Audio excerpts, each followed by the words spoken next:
Bien, buenos días con todas y con todos. La cosa se va calentando en este encuentro, se va poniendo interesante y para seguir en esta línea ahora tenemos a dos importantes expositores.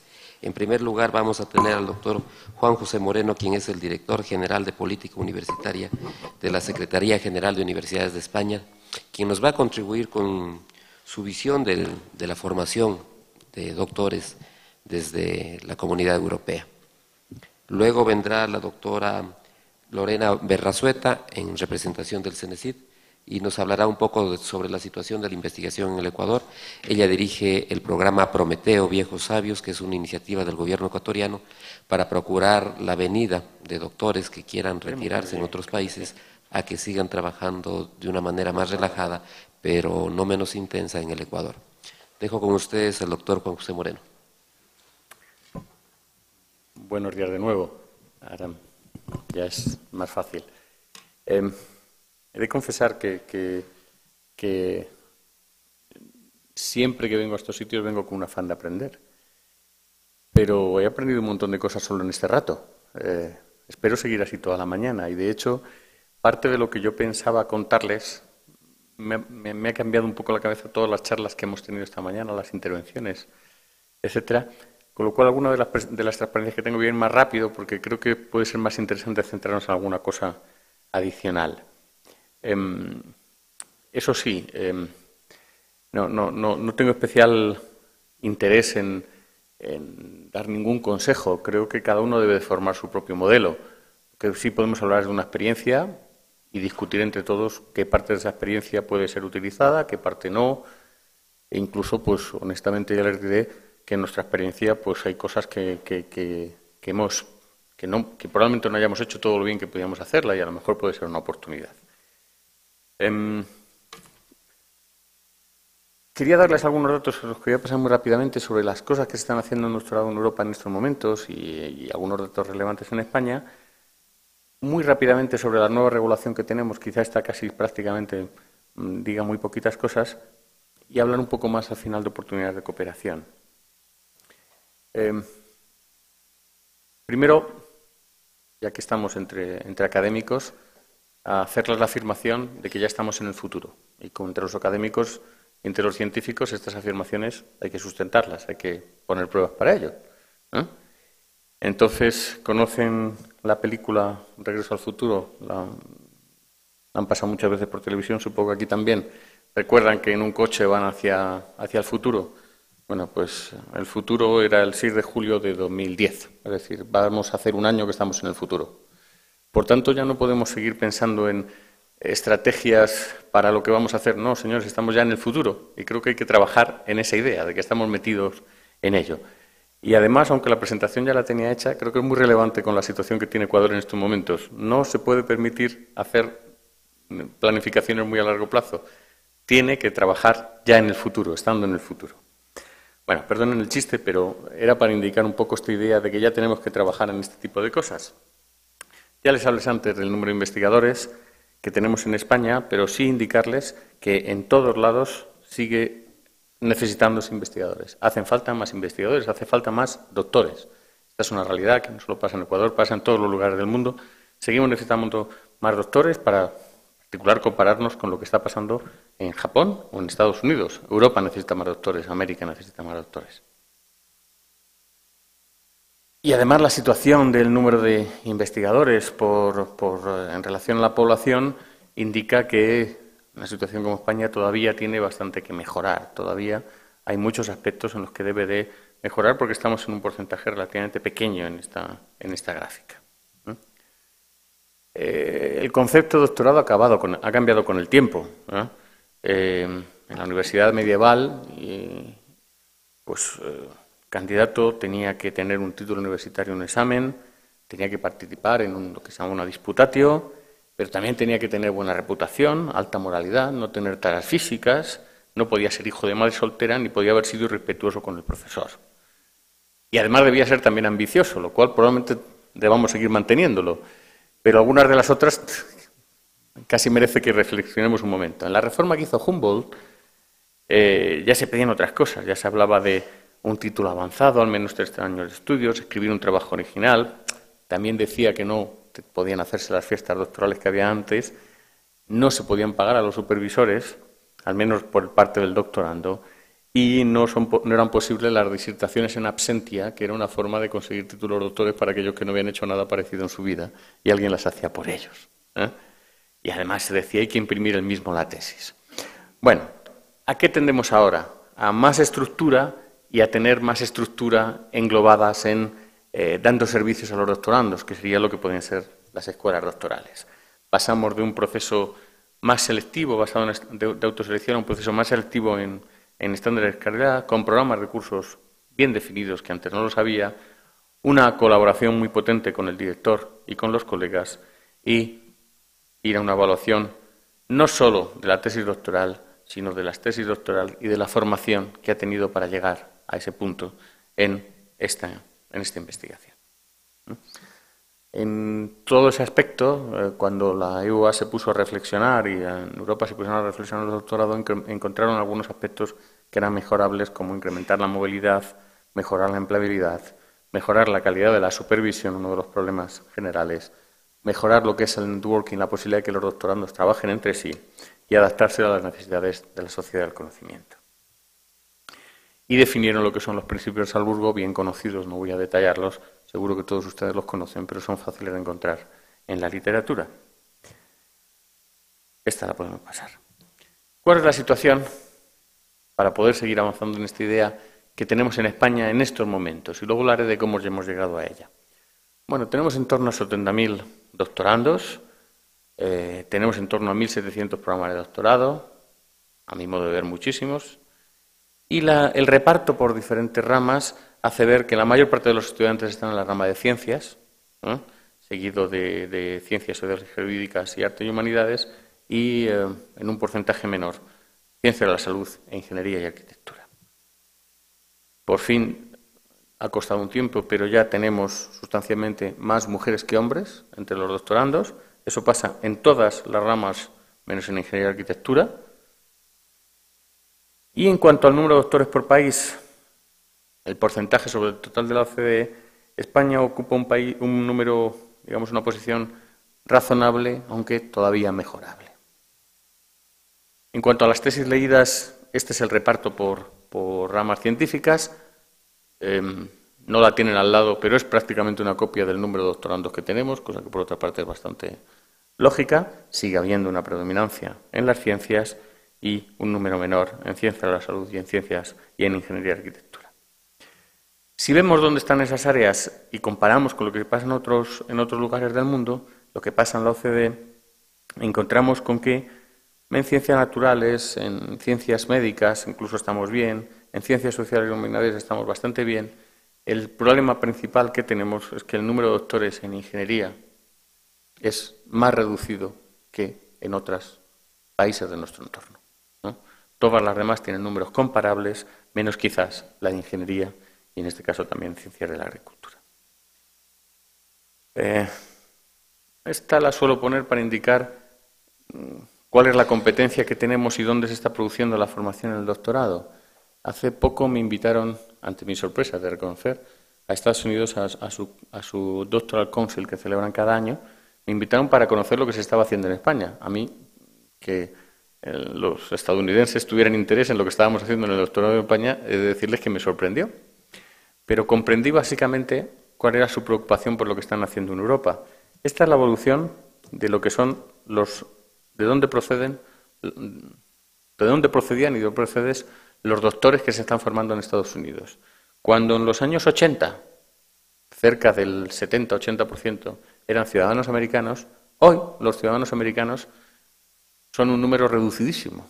La mayor parte de sus doctorandos proceden de otros lugares, proceden de Asia, proceden de Europa y proceden de otros sitios. Ellos están planificando su doctorado para precisamente obtener doctorandos de fuera de Estados Unidos, porque su número de doctorandos es escasísimo, ¿no? Y están obviamente muy preocupados en este problema por lo que puede hacer Europa. Y si Europa se convierte en un lugar atractivo para hacer el doctorado, ellos entienden que es un problema. Les digo cuál fue la charla principal de ese Doctoral Council una charla de demografía. Querían saber cómo iba a evolucionar la población universitaria en los países de su entorno. Esa fue la charla principal, esa fue su preocupación principal en estos momentos. Volvamos a España para ver que en nuestras tesis se están tardando en torno a 6 años en llevarlas a cabo. La edad media para obtener doctorado es 32 años, es alta, sin embargo es significativamente más alta en las que podíamos hablar de los campos sociales, ciencias jurídicas, humanidades, que en las ciencias y las tecnologías, donde esa media baja sustancialmente. Hay que indicar que esa edad es parecida a la que se produce en países similares, y hay que indicar también que es una edad muy alta. Yo creo que hay que hacer esfuerzos por bajar esa edad en España y en todo el mundo. La tendencia es que, como ya he dicho, esa duración se incremente en las de ciencias sociales y humanidades. Como ya he comentado, estamos en estos momentos leyendo 8.100 tesis al año, eso fue lo que tenemos el año pasado, con incrementos en torno al 8%, 9% anual, que son buenos incrementos. Estimamos que se leen en España, se defienden en España en torno al 60% de los estudiantes que se matriculan en algún momento en el doctorado. Es una tasa baja. Tampoco sabemos si los que deciden renunciar al doctorado lo hacen a los 15 días o lo hacen cuando llevan 4 años, pero es una tasa de renuncia alta. Y estimamos que en torno al 56% de las tesis que se defienden en España lo hacen gracias a que tienen una ayuda pública. Es decir, la importancia de tener una ayuda para realizar la tesis es sustancial en el modelo que tenemos en nuestro país.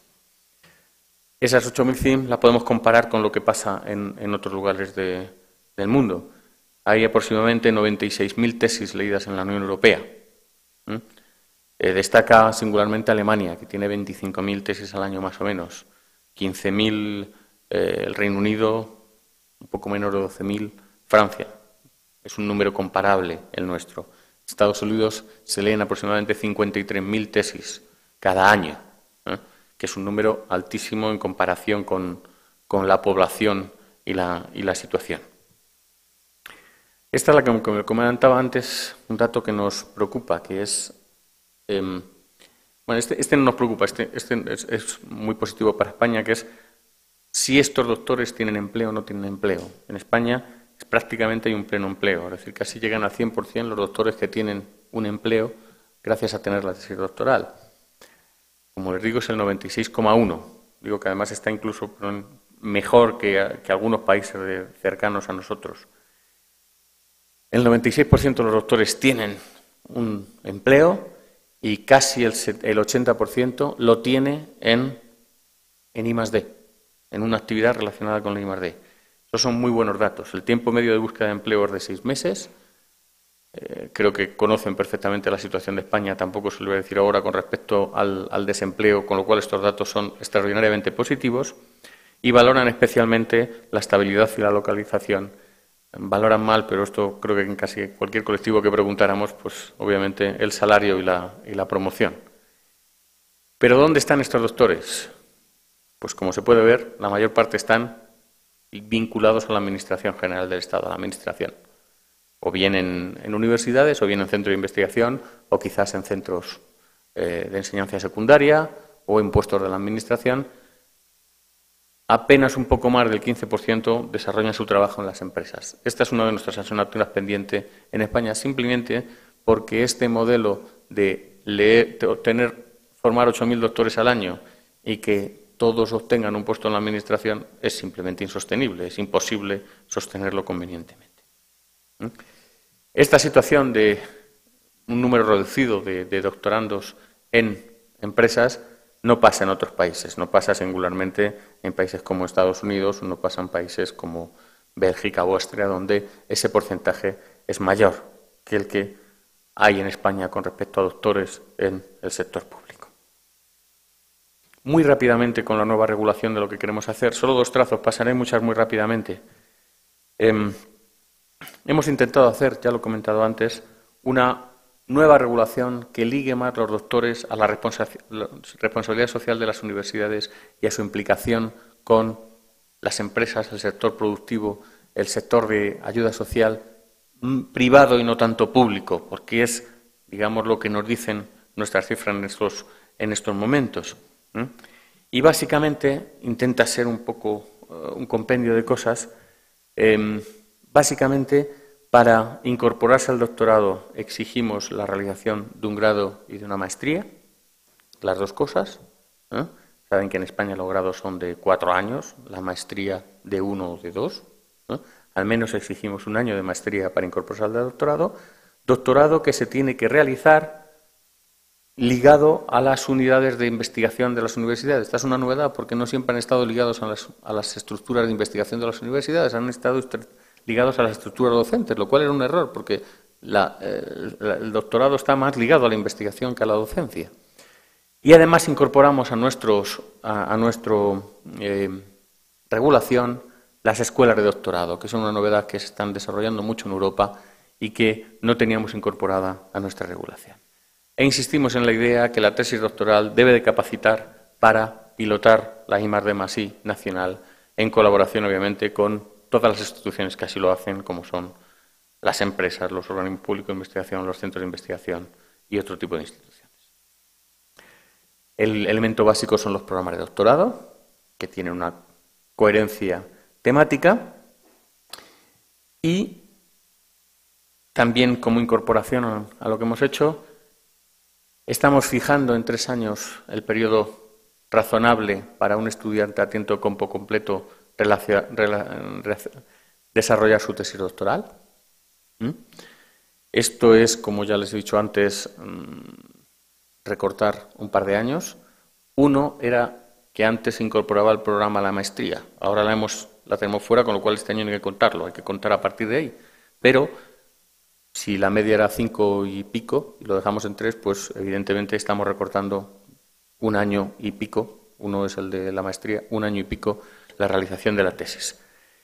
Y en esos 3 años, la otra novedad es incorporar lo que es esta supervisión compartida y no individual de un profesor, compartida por toda la comisión académica del programa, que cada año evalúa lo que llamamos el documento de actividades, todas las actividades que ha desarrollado el doctorando, que pueden ser cursos, pero pueden ser otro tipo de actividades, asistir a congresos, acciones de movilidad fuera de España, trabajo con investigadores relevantes que vengan del extranjero o él mismo se desplaza fuera, y el plan de investigación.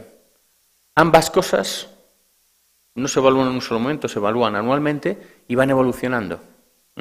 Cosa que antes el plan de investigación solo se medía al final o una vez, y era un poco absurdo. El plan de investigación, como toda la ciencia, evoluciona y además es, en general, imposible predecir al 100% lo que vamos a hacer en una tesis doctoral. El que diga que es capaz de hacer eso no ha hecho ciencia de verdad, que afortunadamente es impredecible en muchos de estos aspectos.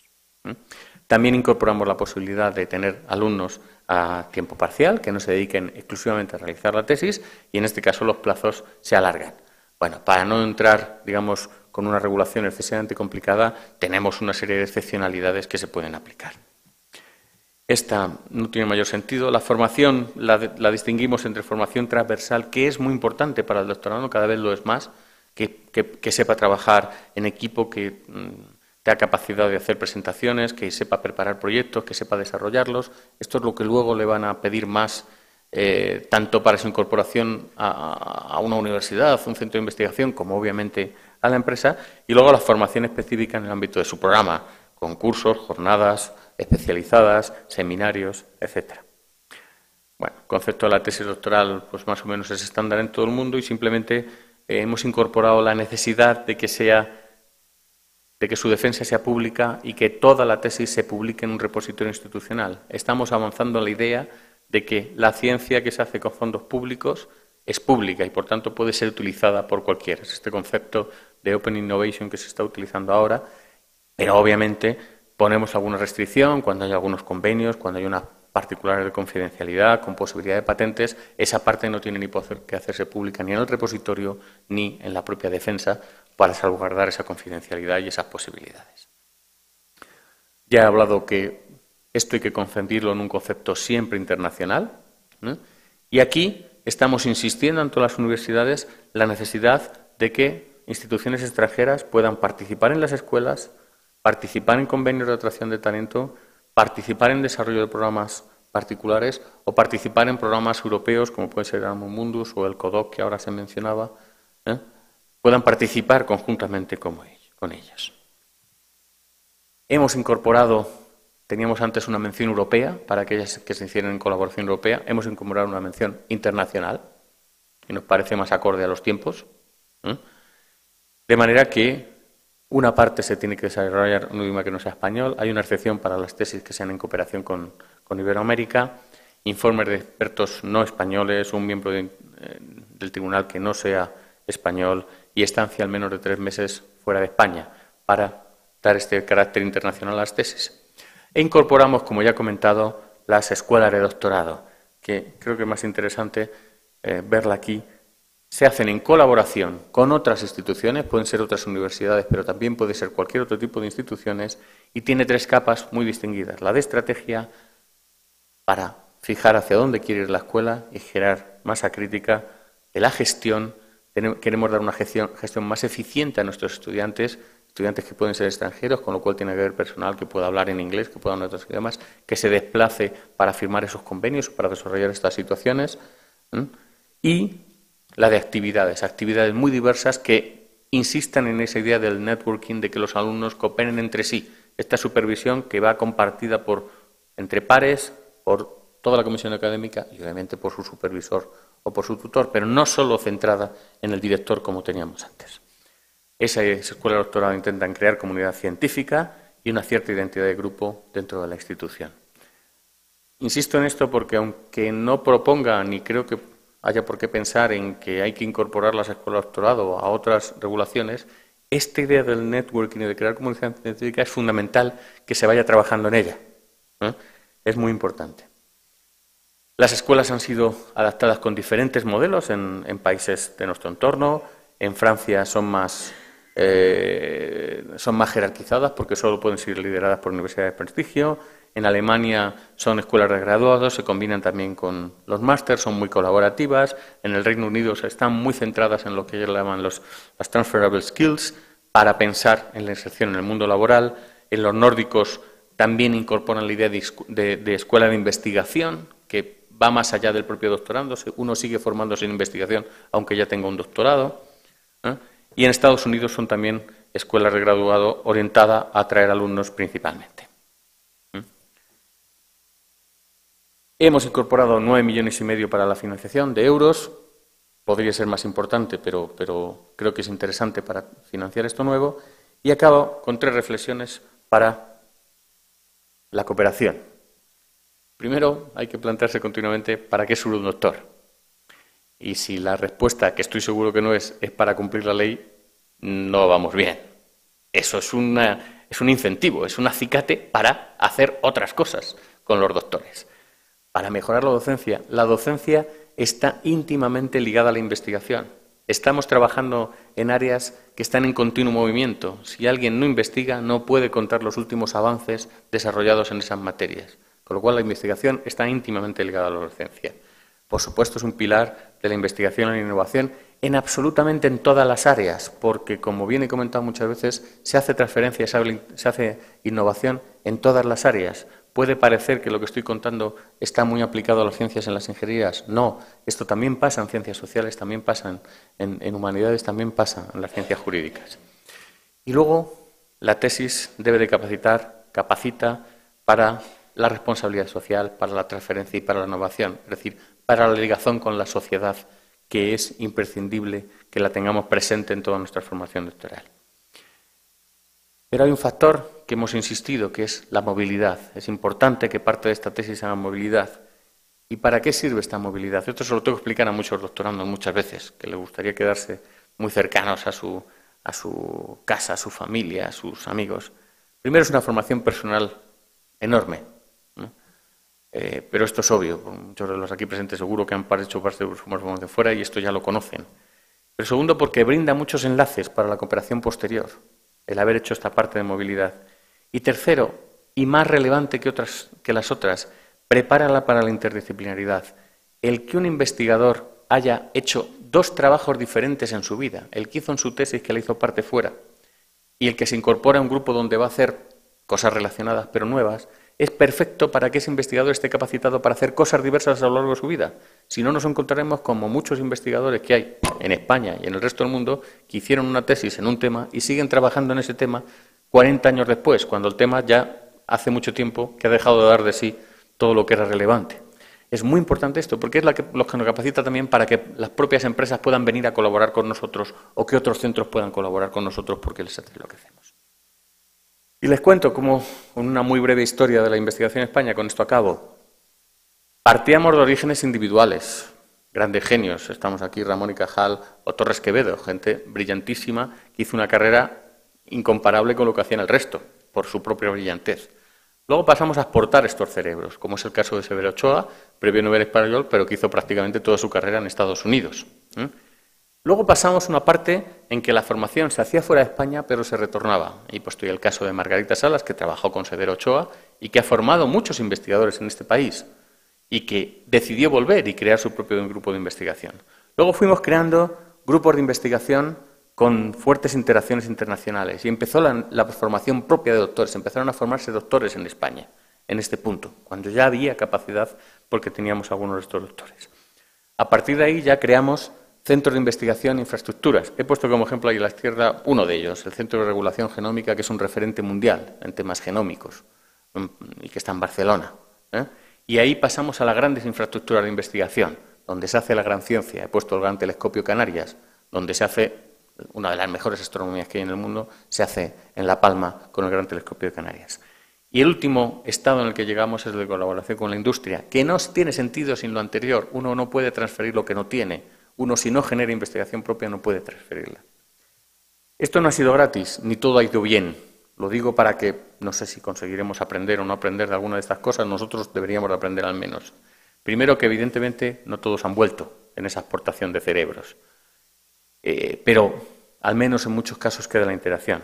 Segundo, que la carrera científica en estos momentos es muy complicada y penaliza, esto ya se ha comentado, especialmente a la mujer, porque los ciclos vitales que suponen el dedicarse a la carrera científica y combinarlos con los ciclos vitales que suponen tener familia, criarla bien, etcétera, es muy complicada. Luego, y para mí es el más grave, que esta estrategia de dejar que la gente se forme fuera y venga nos ha impedido tener una estrategia clara de por dónde queríamos organizar la investigación en España.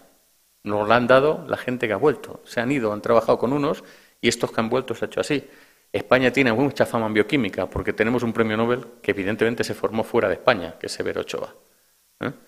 Y esto, sin una estrategia, pues puede ser peligroso para el país no tener una estrategia de lo que se quiere hacer. Nosotros no la tuvimos, la empezamos a tener ahora, pero no la tuvimos. Y luego, esta idea de trabajar en los incentivos y la estructuración de la evaluación casi desde el principio. A nosotros nos costó. Cuando incorporamos todos estos incentivos en los años 90, entonces es cuando la ciencia empezó a despegar en España, cuando hubo nuestros incentivos claros a todo ello. Oportunidades de cooperación. Bueno, tenemos una larga tradición en España de doctorados conjuntos o de tiempo compartido, como quiera llamarse, que hay que mantener. Las universidades españolas han apostado claramente por la internacionalización en estos momentos y gracias a esta nueva regulación están renovando completamente su estrategia y los programas de doctorado. Es decir, es un momento en el que están reflexionando para hacer esto, es el momento para proponerles colaboración. No en el momento que lo tengan todo estructurado y que salirse de ahí es complicado. Están en este momento, en los próximos años, 2 años, van a estar realizando esto. Otra oportunidad, los grandes programas de investigación internacionales. A lo mejor es difícil para Ecuador estar en el mapa del genoma humano, pero hay cosas que seguro en las que se puede estar, en temas de biodiversidad, en temas de energía. Estar en esos grandes programas que se hacen a un nivel muy internacional, esa oportunidad hay que intentar no dejarla pasar, también para nosotros. La posibilidad de generar programas que sean multilaterales y no solo bilaterales. Los doctorados conjuntos de tiempo compartido de tradición eran bilaterales, una universidad con otra. Ahora estamos proponiendo colaboraciones más amplias de varias universidades españolas entre sí que pueden colaborar con varias universidades extranjeras entre sí. Este multilateralismo puede ser muy importante. Y luego las que da la Unión Europea, que ya se han comentado, Erasmus Mundus, Alfa, QDOC, etc. Acabo. Simplemente he intentado hacer unas ideas para que podamos reflexionar y les dejo con una frase que vi hace poco en la revista Wire, decía: más no es más, es diferente, no queremos hacer más porque sí, queremos hacer algo diferente. Y una frase del poeta gaditano Carlos Bellón: el futuro influye más en el presente que el pasado. Y recuerden que ya estamos en el futuro, con lo cual puede ser así. Y si un día se aburren, no en esta jornada seguro, pero en algún otro momento, busquen en YouTube un vídeo que se llama Me hago doctor, que es verdaderamente hilarante. Y viene a cuento para pasar un buen rato con unos estudiantes que decidieron hacer un vídeo sobre esto y que, insisto, me pasé un muy buen rato viéndolo. Cuando tengan un rato, no hoy, que seguro que vamos a trabajar fuertemente, pero quizás en un rato que estemos perdidos. Muchas gracias.